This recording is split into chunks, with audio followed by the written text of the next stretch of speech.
Boa noite, colegas, boa noite, professor Basoli.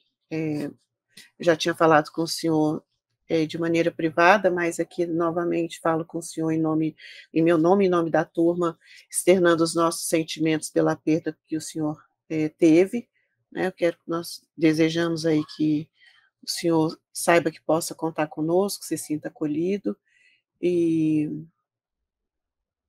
sabemos que é um momento delicado. Eh, Sobre o nosso seminário, o tema é a desjudicialização como forma de promoção do acesso à justiça no Brasil, né. Os membros aqui do grupo, sou eu, é a Jéssica, eu, Núbia e a Thelma.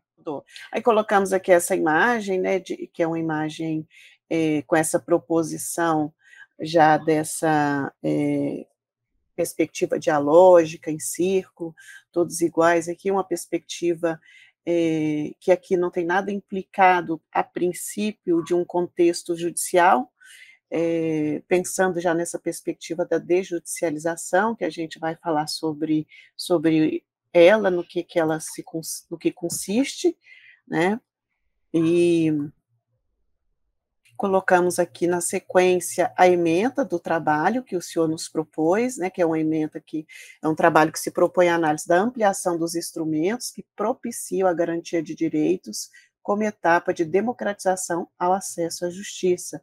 E ainda se propõe a interrelacionar a desjudicialização aos meios alternativos de resolução de conflitos e a cultura da paz, considerados movimentos que visam a efetivação de direitos para além dos muros do poder judiciário.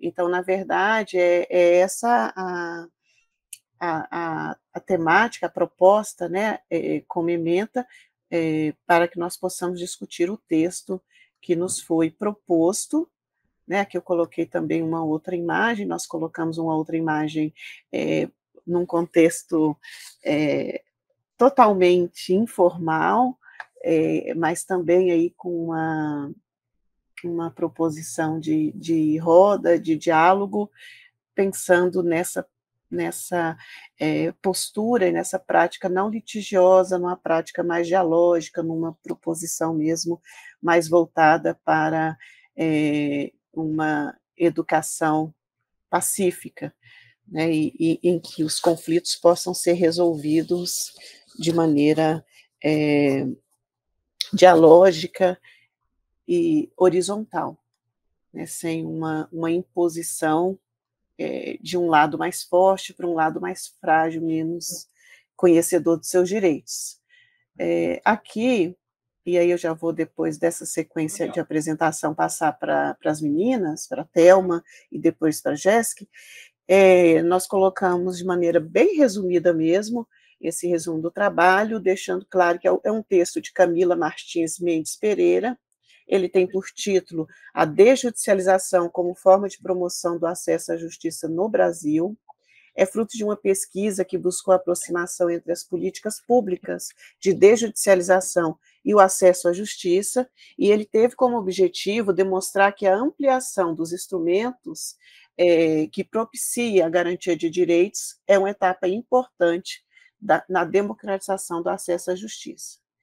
Foi realizado a escrita desse texto da autora, né, da Camila, foi feita por meio de uma pesquisa teórica, e ela apresentou já no seu texto as 3 ondas de acesso à justiça a partir da abordagem, as 3 ondas de acesso da justiça, conduzido pelos professores Mauro Capelletti e Brian Gert, na década de 70.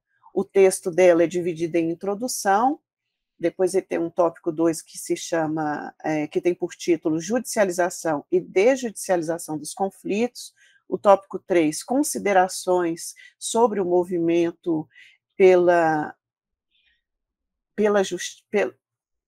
sobre o movimento, não, considerações sobre o movimento pelo acesso à justiça.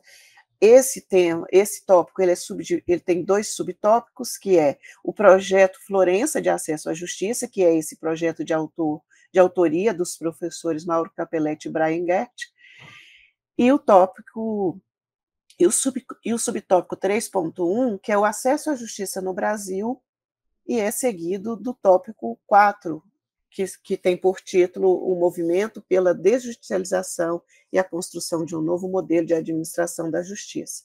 Ela finaliza o texto com as considerações finais e referências.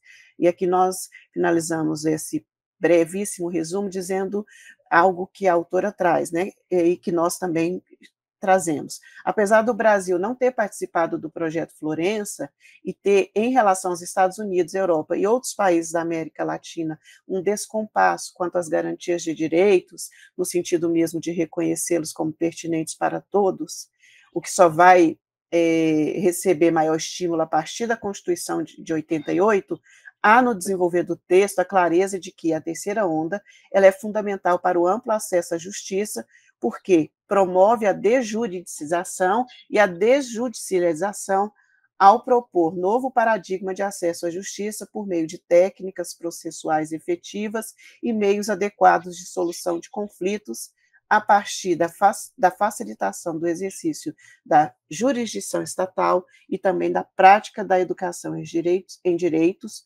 fomentando práticas de autocomposição, desejável nessa terceira onda, porque engloba a conciliação, a mediação e a arbitragem, buscando assim promover uma cultura da paz e de menos litígios. E aí eu passo para a Thelma. Não, antes de passar para a Thelma, a metodologia que o nosso grupo utilizou foi a seguinte, né? A metodologia utilizada pelo nosso grupo foi de leitura individual do texto e de outros materiais de pesquisa sobre a temática, num primeiro momento, para que numa outra etapa o grupo se reunisse.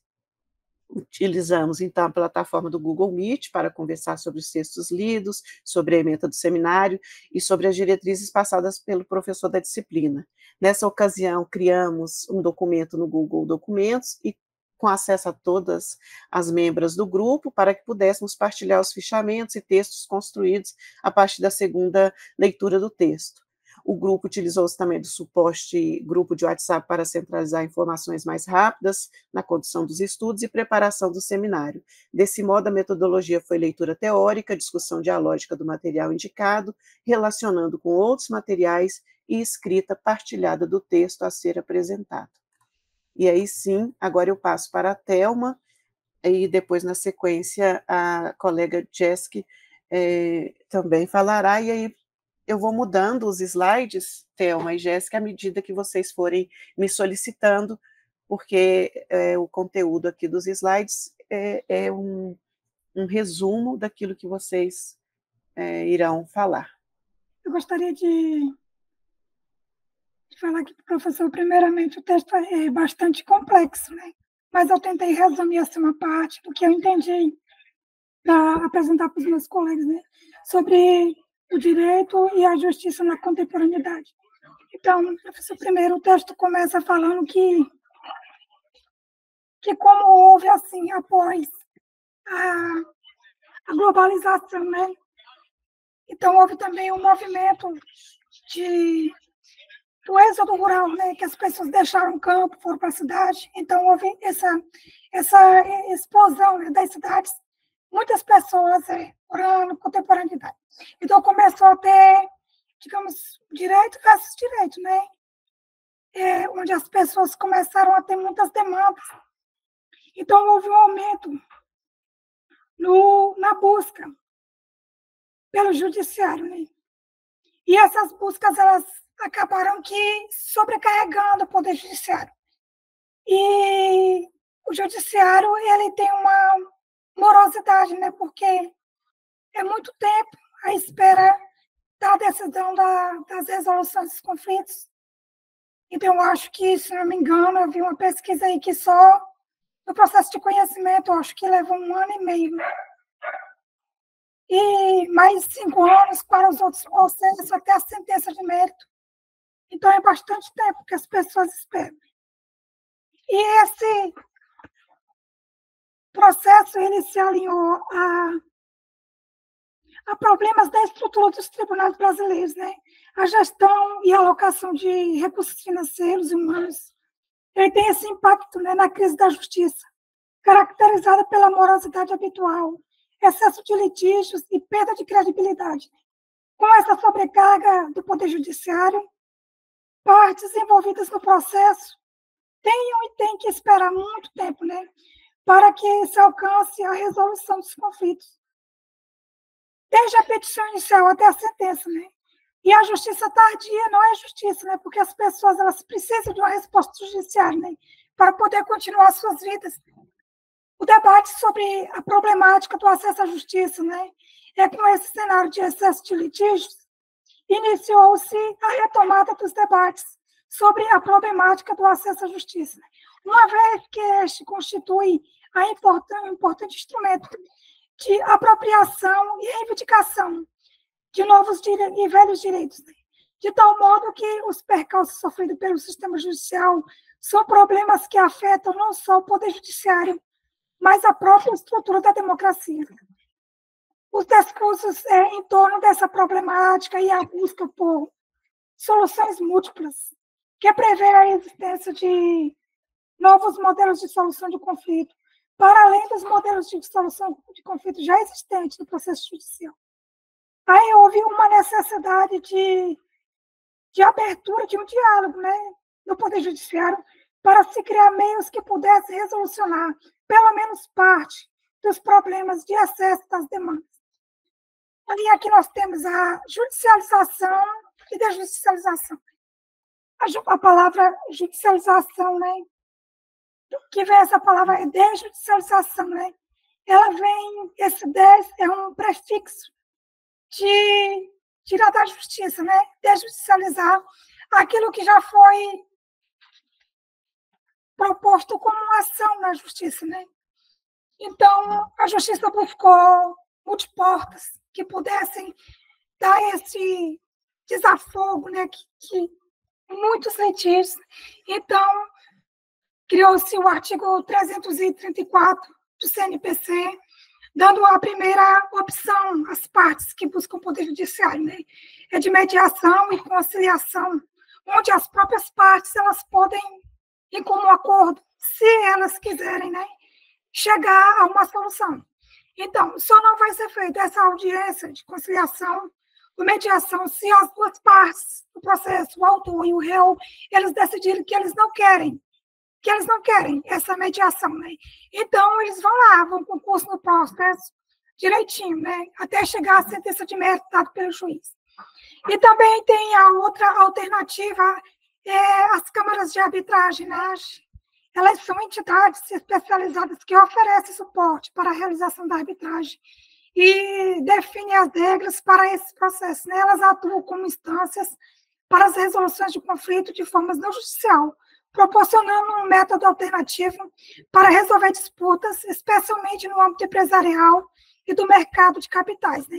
As câmaras de arbitragem são órgãos privados, né, voltados para a resolução extrajudicial de conflitos, excluindo a justiça estatal como competente para solucionar as disputas entre as partes. Em resumo, essas entidades são desempenhando um papel fundamental na promoção de solução ágil de conflito para questões legais e comerciais, né? De acordo com o novo Código de Processo Civil, a arbitragem é regulada pela Lei 9.307 de 96 e depende de conversão das partes, né? A regulamentação da alegação pelo réu da existência de conversão de arbitragem. E ela é outra inovação trazida pelo NCPC, né? A arbitragem, a Câmara de Arbitragem, segundo o novo Código de Processo Civil, ela envolve a atuação do árbitro e a convenção da arbitragem é essencial, né, para estabelecer as bases no processo. E ela não cabe recurso, né? Então, uma vez que foi dado, exceto sob tem algumas regras, né? Se eles verem que essas leis lá, que são referentes ao árbitro, se elas forem violadas, então a pessoa entra lá com uma ação no juiz, mas geralmente ela é homologada, né? E já tem decisão como assim. Boa noite, pessoal. Irei falar um pouquinho sobre as considerações sobre o movimento pelo acesso à justiça. Esse movimento pelo acesso à justiça, ele é uma iniciativa que busca garantir que todos os cidadãos tenham a capacidade de buscar e obter efetivamente a proteção de seus direitos, que é perante sobre o sistema judiciário. Esse movimento ele vai além do simples ingresso no judiciário, abrangendo a compreensão, a participação e o benefício igualitário do sistema. Dentre os principais aspectos discutidos, destaca a importância no exercício pleno da cidadania, a garantia dos direitos fundamentais e a superação das barreiras que limitam a participação dos cidadãos no sistema judiciário. Além disso, busca também por métodos alternativos de resolução de conflito, que é como a mediação e a conciliação, e também tem a arbitragem, para promover uma pacificação social e a redução da litigiosidade.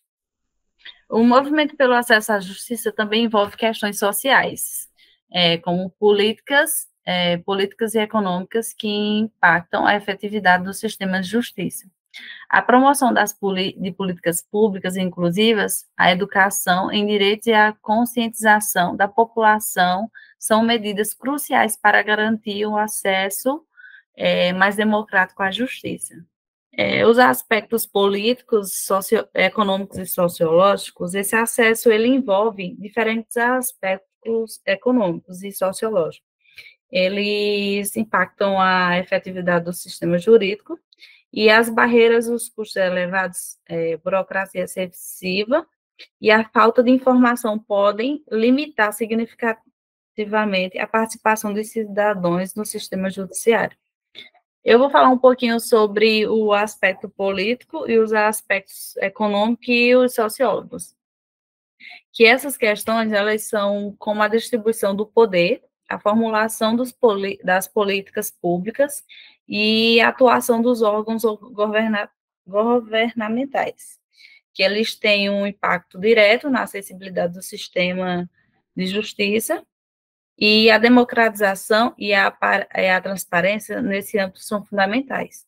E já os aspectos econômicos, eles são envolvidos no acesso à justiça, como as taxas judiciais, os honorários advocados e as despesas processuais.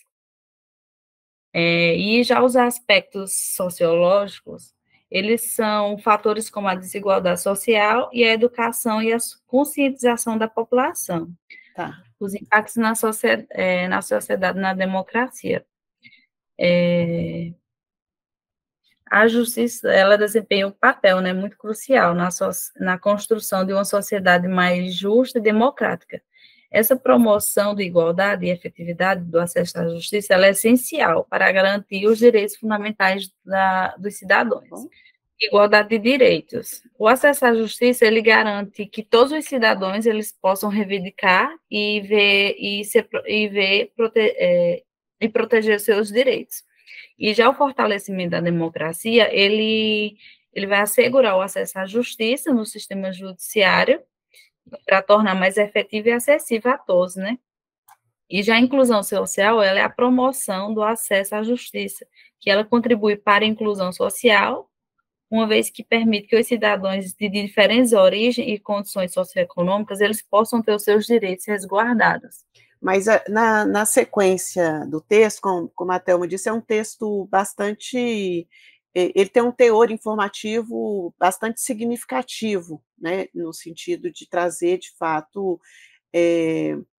uma contextualização do como esse termo desjudicialização ele surge, ele mostra isso no nosso contexto, a proposta do texto é mostrar isso no contexto brasileiro. No entanto, a retomada que a autora ela faz, ela parte de um contexto externo, né? A partir desse projeto Florença, e que é um projeto aí que vai ser aplicado, é uma experiência dos professores Mauro Capelletti e Brian Gert, que ocorre em 2002, eles vão tomar como ponto de partida da pesquisa deles a identificação das barreiras que impossibilitavam a acessibilidade dentre os problemas encontrados, num primeiro momento, no tocante ao alto custo do patrocínio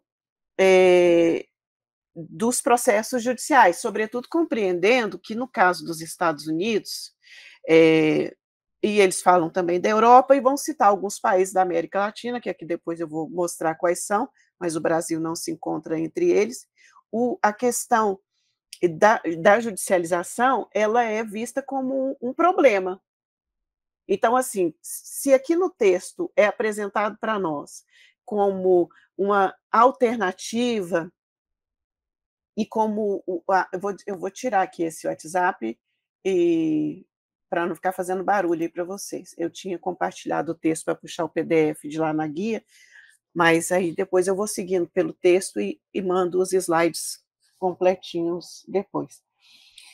Se para nós, aqui no Brasil, o termo vem como uma solução para uma dificuldade que nós temos, que é um sistema judiciário abarrotado, e se há uma comparação, inclusive, nesse âmbito mais amplo, que é esse âmbito, digamos, dos Estados Unidos, da Europa, em que essas questões já aconteciam de uma maneira muito mais ampla, porque os cidadãos tinham conhecimento dos seus direitos. E se eles tinham conhecimento dos seus direitos, eles sabiam que podiam recorrer, que podiam buscar a justiça para promover a solução desses problemas. O que é mostrado para nós aqui no texto em relação ao Brasil? E que, mesmo a gente tendo falado em todos os seminários sobre a proposição, a compreensão de quais são os meios alternativos de resolução de conflitos, é importante nesse texto falar isso, porque a autora faz esse apanhado de contextualização comparativa com outros países, para entender no campo do direito aquilo que há desse direito, sobretudo esse que é alternativo e que vem desafogar o sistema judiciário, né? Aquilo que há, no nosso caso, ainda de muito jovem, de muito premente, porque só a partir da Constituição de 1988 é que, de fato, no rol dos direitos, algumas questões vão se tornar mais conhecidas e o próprio caminho da juridicização começa a acontecer, e ela mostra isso, o que é a judicização, que é esse caminho de se buscar a justiça e o meio judiciário para promoção de questões, para resolução de questões litigiosas, e para que depois ela mostre esse outro movimento, que é o da desjudicialização, né, que é essa desvinculação a partir de meios que seriam considerados alternativos, apesar, e ela mostra isso no texto também, de haver por parte do sistema judiciário e por parte de alguns outros uma certa resistência, porque fica parecendo que se é alternativa, porque o sistema judiciário por si só não oferece o caminho adequado. E não é isso. Há autores, inclusive a autora apresenta isso também, que discordam. É alternativo no sentido de ser uma outra proposição, sobretudo se considerarmos que uma questão que o senhor nos propôs na ementa dessa discussão de seminário não era só discutir a questão dos meios alternativos e o processo de desjudicialização comum desses meios, mas era compreender essa questão dentro de uma compreensão do que é uma política para a paz, né? Porque o fato de dizermos, por exemplo, da política da paz não significa ausência de guerra, mas significa uma outra compreensão mesmo, social, política, econômica, e das relações nacionais e internacionais e daquilo que é efetivamente o exercício pleno da cidadania, o que é efetivamente a democracia e o que é dentro tanto do nosso país, entendendo o nosso país, entendendo a América Latina, entendendo aí a forma como é vista a mesma questão nos Estados Unidos, como é vista essa mesma questão na Europa, entendendo o nosso lugar. Qual é o lugar do Brasil? E o texto trata, evidentemente, do Brasil, no sentido do como esses mecanismos possam contribuir para essa cultura da paz. E aí, uma proposta, e eu vou seguir aqui um pouquinho essas 3 ondas, só para ficar claro, porque elas são importantes neste texto, que há uma proposição também numa perspectiva de uma educação de direitos, no sentido de que as próprias... Por isso que aquela imagem que nós pegamos anteriormente, das pessoas ali debaixo de uma árvore, conversando,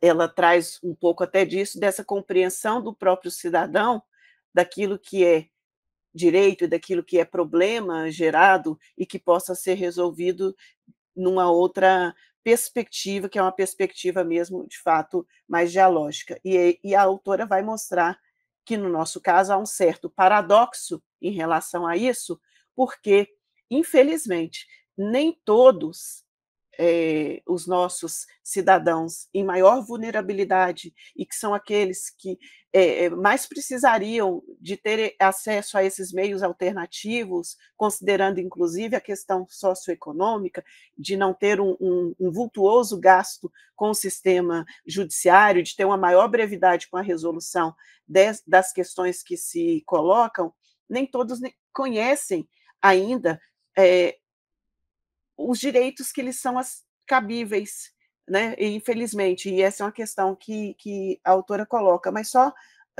voltando, porque, de certa forma, eu meio que falei do que o texto trata em si, dentro desse projeto Florença, de acesso à justiça, e lembrando que o acesso à justiça é também uma palavra-chave aí desse nosso trabalho, os autores, então, esses 2 professores, que é o Mauro Capelletti e o Brian Gert, eles vão tratar das 3 ondas inovadoras de acesso à justiça. Então, num primeiro momento, uma primeira onda seria essa que identifica os problemas com relação, então, à possibilidade das partes, considerando que a questão de onerosidade de valor é um aspecto, né? E ele diz que o que a gente tem aqui é que esse quesito perpassa pela situação financeira dos envolvidos na relação conflituosa e está intimamente relacionado à capacidade de reconhecer um direito e agir a partir desse conhecimento. Lembrando que agora há pouco, quando eu falei, inclusive, do paradoxo que se coloca em relação a nós do Brasil,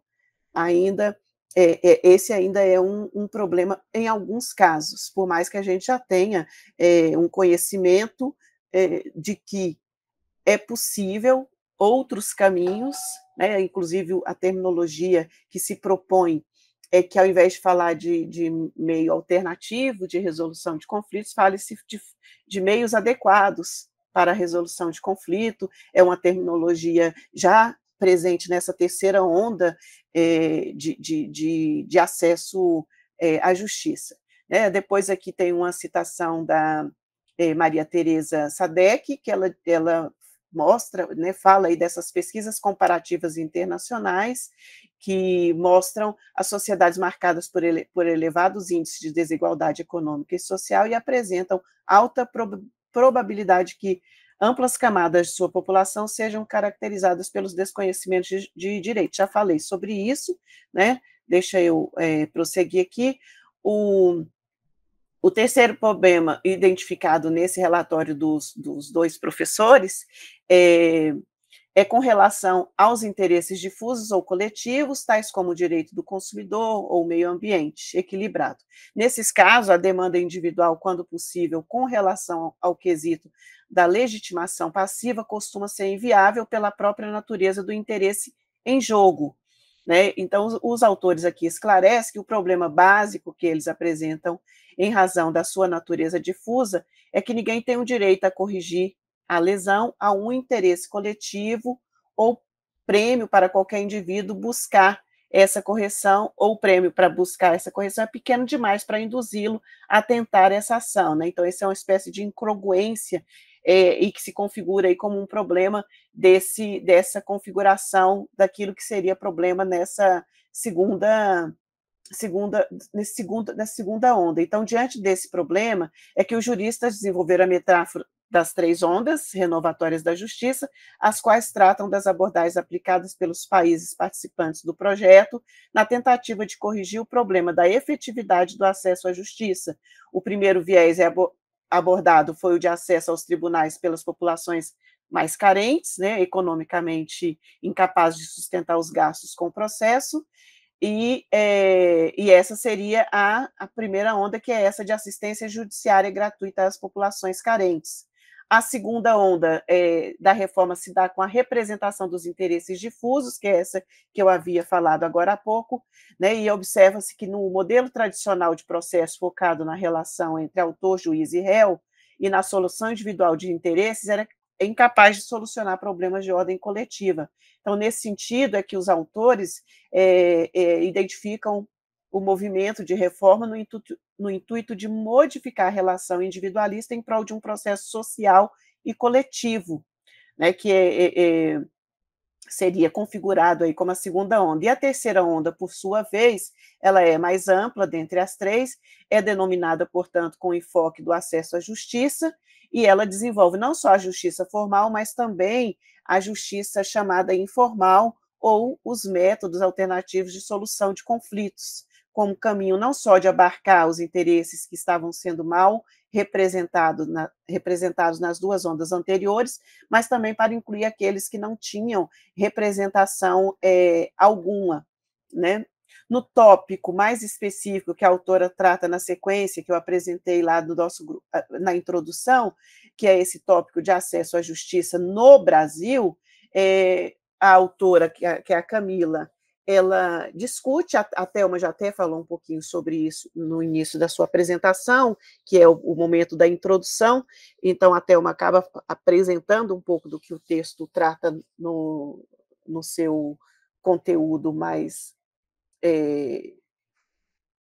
nesse meio aqui, já nessa fase aqui do texto, que é que ela diz que no caso nosso, né, no caso do Brasil, a gente teria 2 vertentes do processo brasileiro, como uma resposta à crise da administração na justiça, que seriam denominados como deformalização do processo e deformalização das controvérsias, né? Então, que seria tanto aquele processo de desjudicialização, né, de tirar dessa instância do jurídico, né, e também dessa instância, e trazer para uma instância de resolução, né, que seja menos formal. Então, no primeiro caso, segundo a Grinover,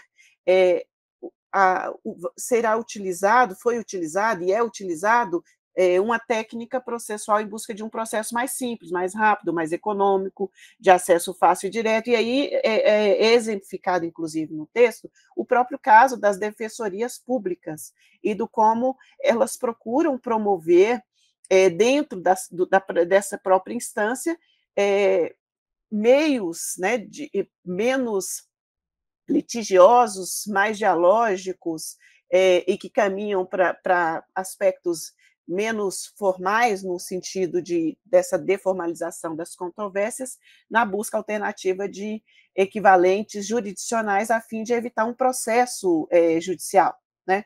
Cumpre notar, no entanto, que os moldes em que se desenvolvem as reformas, no caso do direito brasileiro, eles não correspondem exatamente aos que foram analisados nesse relatório geral de acesso à justiça, que é esse dos professores que eu citei agora há pouco, né, do Capelletti e do Gardner. Aliás, muito embora esse movimento pelo acesso à justiça se dê na década de 70 em grande parte dos países ocidentais, no Brasil, as produções sobre o tema por pesquisadores se dão somente na década de 80.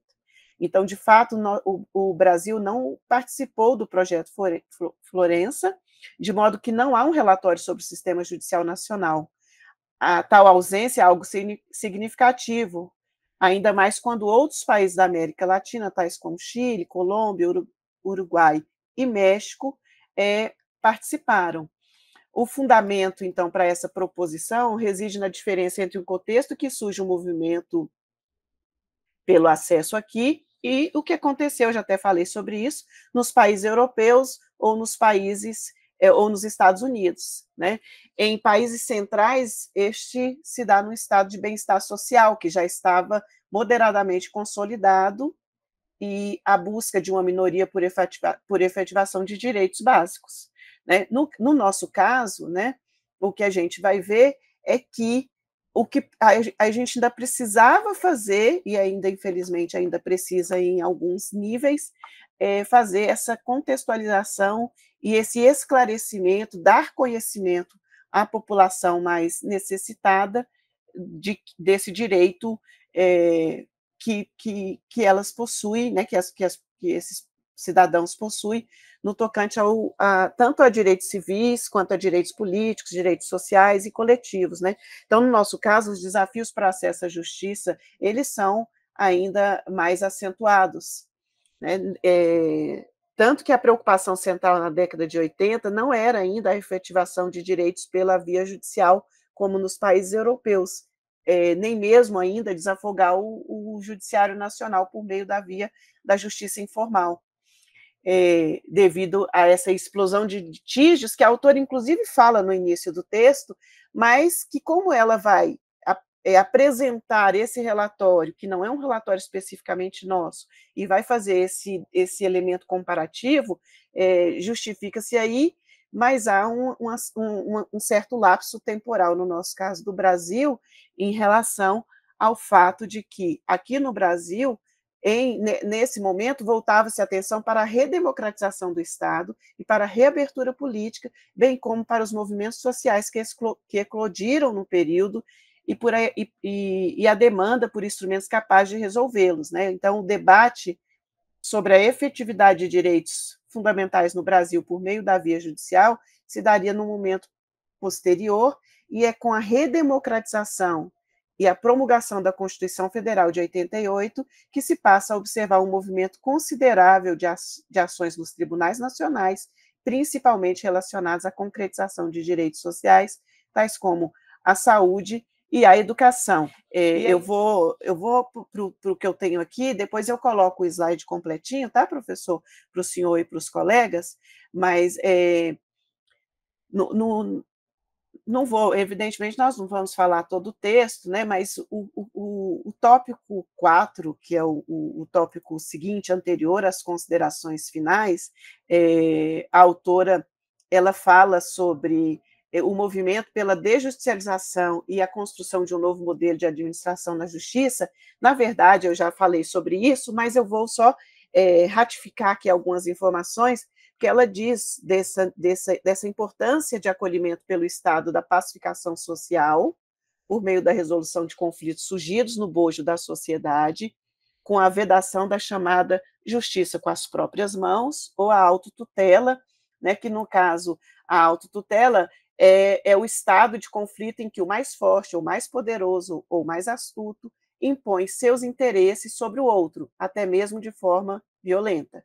Então, neste modelo, não há busca por um consenso, como na autocomposição. Há apenas a vontade de um sendo imposta sobre o outro. Por isso, essas imagens também, em que a gente tem de maneira horizontal e circular, em que todos podem se ver, né, pelos olhos, frente a frente, ver uma postura mais relaxada dentro desses espaços que podem ser formais.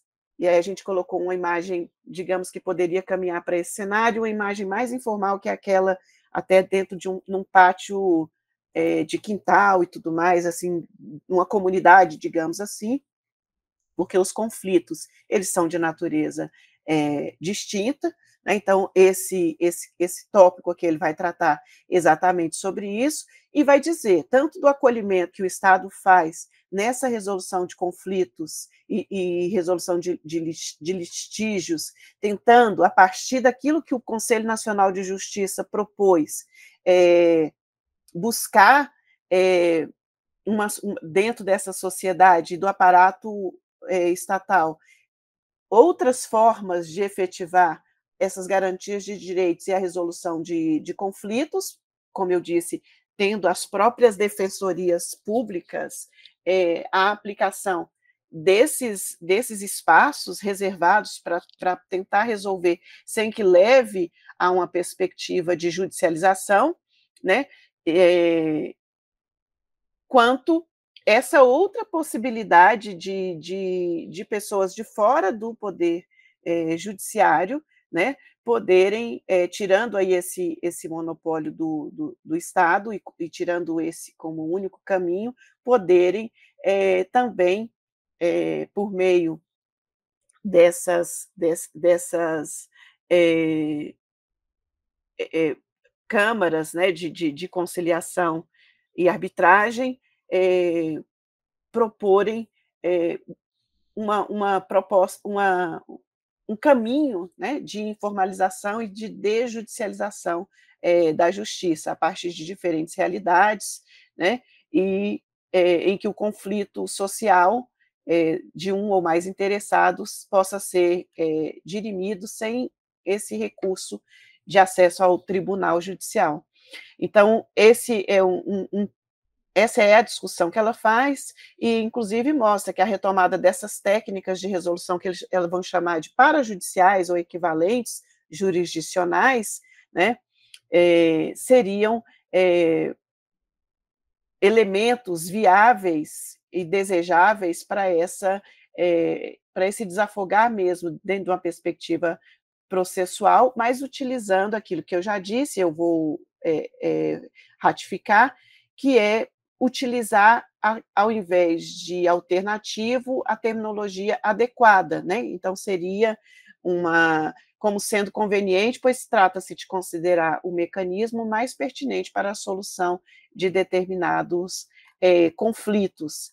E, ao final do texto, o que a autora propõe como considerações finais é deixar claro que, no nosso caso do Brasil, esse desafio do processo de desjudicialização é a efetivação dos valores da justiça, de democracia participativa, entendendo que, sem que não podemos voltar a retroceder naquela perspectiva de que tem uma parte mais capaz que se aproveita e domina uma parte mais vulnerável, né? Então, deixando claro que essa seria uma forma de colocar mesmo numa perspectiva mais horizontal, mas entendendo que há ainda um grande desafio, no nosso caso, que ela até chama de paradoxo, que ela diz o seguinte, que há um paradoxo porque a gente tem muito acesso para poucos, os chamados litigantes habituais, e muitos ainda sem acessibilidade alguma,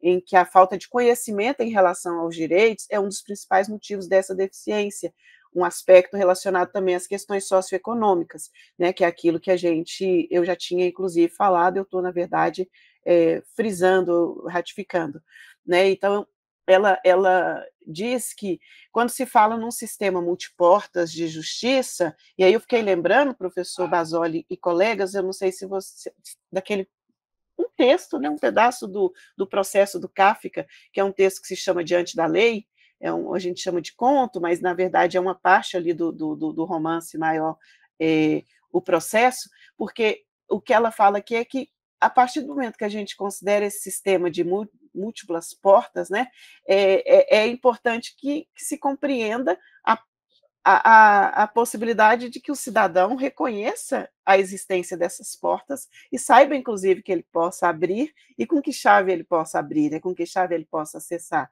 né? Então, que ampliar esse rol de possibilidades, métodos de prevenção e resolução de conflitos por si só não é suficiente para incentivar o exercício da cidadania, né, devendo a mesma ser acompanhada por políticas públicas informacionais e educacionais, a fim de que o ingresso à justiça, aqui compreendida em sentido amplo, seja não somente como acesso aos tribunais, né, seja efetivado.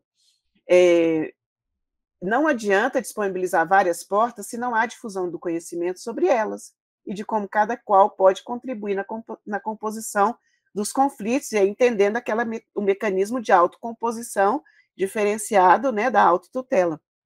Então, a deficiência nesse aspecto se inicia na própria formação do operador do direito, né?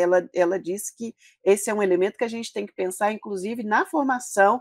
Ela fala durante o texto, inclusive, de cursos de direito em cujo o projeto pedagógico, ela usa o termo grade curricular, eu estou usando aqui projeto pedagógico, nem existe a disciplina, essa disciplina que o senhor nos ministra, e quando existe, não é uma disciplina obrigatória. Né? No nosso caso, do nosso curso, a gente já conseguiu agora, né? Também não era, né, professor?